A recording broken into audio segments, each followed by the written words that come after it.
Should we start with this Jalen Wright thing? Yeah, I think we got to. That's the big news of the day, or the big, not really news, just the big topic of the afternoon, it seems like. Yeah, I think a lot of people saw it. Jalen Wright, star running back for Tennessee. I mean, in my personal opinion, as of this moment, the best guy in that running back room for Led the team in Tennessee. rushing yards this year. Yeah, well, there you go. I gotta find the exact tweet here. He said, "This is a business, nothing personal." That's all he tweeted. Take that as you will. It sounds like he could be saying, nothing personal. I'm out of here. Or is it one of these situations where he's playing the negotiation game, saying, I'm going to transfer if you don't set me up with some NIL stuff, and I'll put it out publicly. There could be multiple dimensions to this, but how did it hit you, Zach? I mean, it's hard to. I mean, I almost hate reading into these tweets from college kids because they could mean anything. Sometimes they're not even football related, but at the same time, like they're very aware of how things are taken. They know anything they say or do is going to be talked about by people like us. It's going to be all over Twitter and written about and on message boards. So they have to know the power they wield with their Twitter accounts. I mean, we kind of saw something like this with Tyler Barron last year. He didn't really tweet anything out, but he put himself in the portal and then came right back out of it. So you have to kind of think about, is it NIL related? Of course. Is it a play to try to get more money? There was a talk about Tennessee taking a transfer running back, Marshawn Lloyd at one point, who's not visiting anymore, as I understand it, from South Carolina. If he would have been taken by Tennessee, you'd have 4 running backs that saw significant action this year. You've got some guys coming in, Cam Seldon, who you mentioned, who can, kind of a hybrid guy, Khalifa Keith from the former Kentucky commit. So it would have been a pretty crowded room. Obviously, you think somebody's going to transfer out. I don't know if this is indicative of maybe they've told him that somebody's coming in, or he's just trying to get more NIL money, or he beat somebody in FIFA and this is his way of talking about it. I don't know. Like Elias says, he just dominated his team. Yeah, there you go. Yeah. Obviously, that's all that happened. No, Jonathan Conbo reference there. Yeah. Man, you don't want to lose him. I like Jalen Wright. I know. I do too. God, he was supposed to be like the speed complement to Jabari Small, but he showed this year he's a physical runner. I mean, he ran through some tackles. He had some really nice runs, and he had some issues kind of with ball security early on in his career, but it seems like he's gotten better in that area and he's become somebody that they kind of depend on and count on. I think Dylan Sampson's the most talented guy in that running back room, but I think Jalen Wright's like your most dependable guy right now. Yeah, and Brent says this in the comments, and I texted this to you. Charlie mentions Hayden almost every day.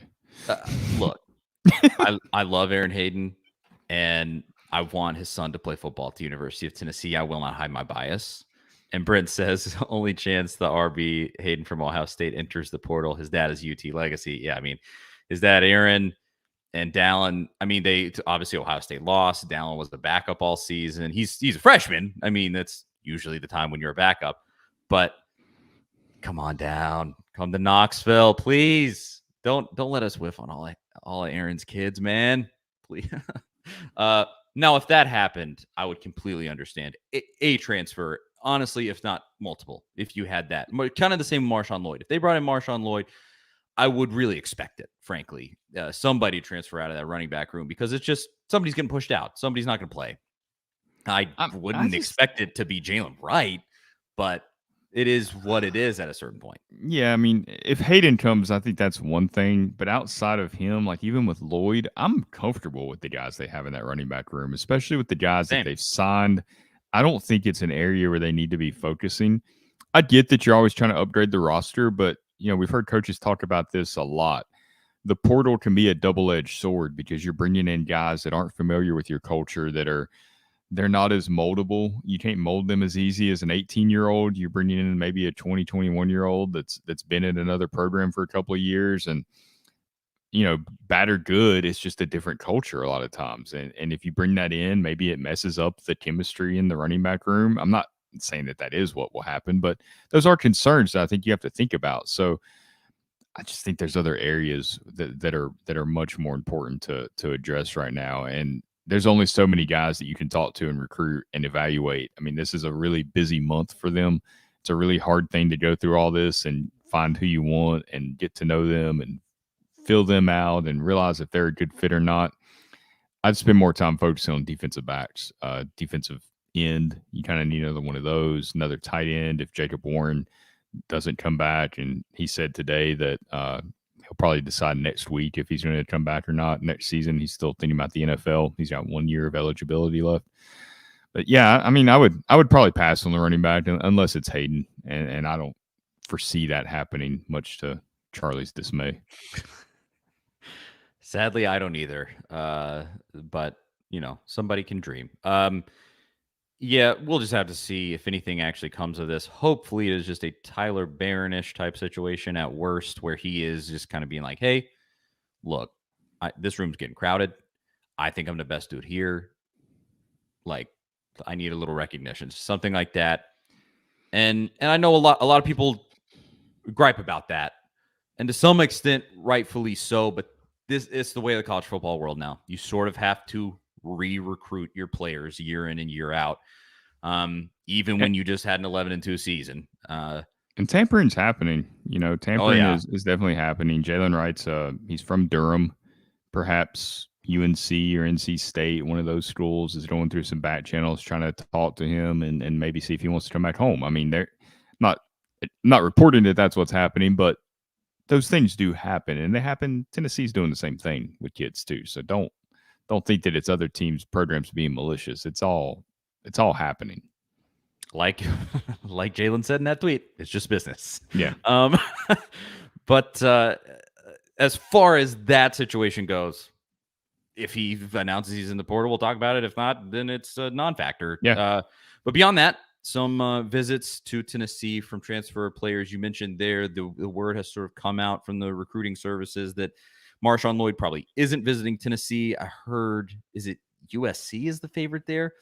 I want to say, although they just lost to Tulane, so maybe they need somebody. But did you see Caleb Williams skip out the post-game press conference? Oh, I did. Yes. Like they moved his nameplate thing. That's not a good look. That bugs me, man. And that is stuff. It's not a huge deal. But it's think of Kyler Murray. That's what it reminds me of, like how he would handle things. Well, and to that point, I think it's something that would throw up a red flag for an NFL GM and go like, okay, he's a little immature still. Mm-hmm. He doesn't want to go out and face media after he had a tough loss. Oh, boo-hoo. They'll dock you for that. Of course, he can't even leave this season. He's too young. So he can get it together with another year under his belt. I appreciate it. Nug said thanks for shouting me out. I clipped it and sent it to my wife. Like, look, honey, superstar Charlie Burris shouted me out live with Jonathan Crompton. That's right. Superstar Charlie Burris, baby. That's what they call me. Crompton didn't even get the superstar status? Yeah, I know. The guy that played quarterback at Tennessee under Lane Kiffin. No, it's me. I'm the superstar. Let's go. Anyway, outside of that, Dante Thornton, wide receiver from Oregon, supposed to be visiting. And then I think is it this defensive lineman from Arizona State supposed to be visiting also? Lot, yeah. Right? Supposed to be visiting also. That would be a nice pickup. And then the potential replacement for Darnell Wright, also offensive tackle. Where'd you say he was? Miami. The kid from Miami. That's right. Campbell, yeah. The kid from Miami, also supposed to visit here in the next week or so. So all of those would be great pickups. I think in particular, the one that sticks out to me is Thornton. I think he has the potential to be an immediate contributor. The other two are definitely positions of need, but you look at like an offensive tackle, like it's a tall order to go replace arguably the best right tackle in the SEC this season. Like Darnell Wright played to that level. He is projected extremely high in NFL draft boards by some He's a services. first round pick in some, like Pro Football Yeah, Focus had him as a first round pick. I mean he really impressed. He didn't miss a game this season, and you saw that like on the other end at the left tackle position, just rotating injuries all season long. Never once anything out of him like that. I mean, he lived up to the 5-star billing. He's got to be. He's an NFL dream in terms of just looking at the way that he operated in college. He was just head down, do a job, get your work done, kind of dude. And so he's probably your biggest loss from this, outside of Hendon Hooker, of course, who was going either way. I think Darnell Wright is your biggest loss, even bigger than Jalen Hyatt, because I think we saw Square White can step into that role, and that's not to diminish what Hyatt did this season, but I think White can pick up right where Jalen Hyatt left off. But Darnell Wright, that's a tough one to replace. Him and Byron Young will be hard to replace too. Yes. Well, so on that note, you got a defensive lineman visiting, offensive tackle visiting. You need both, but will they be guys that will actually live up to that billing? Honestly, it's so hard to tell in the transfer portal. Mm-hmm. I think a lot of it with those visits is kind of like, do they fit culture-wise? That's a huge question in there too, especially now with the way that Heupel has set things up. I think he is pretty particular with that. It feels like it's got a little bit of a Rick Barnes vibe there. If you can't take the Barnes coaching, don't come here. He kind of has that sort of policy, and I think Heupel, while he's he doesn't coach in the same way that Barnes does, where he'll blame you publicly all the time. Publicly humiliate guys in press conferences. I think he does have a particular style and a particular culture that he wants to set at Tennessee, and so he wants to see if these guys are real fit. So I think it's them checking out these players as much as it's the players checking out Tennessee. Oh, for sure. So, yeah, it's a two-way street without a doubt. Yeah, but honestly, if all three came, I think it'd be great. You need depth, you need players. At a minimum, you need the warm bodies with the way that Tennessee's roster is set up at the moment.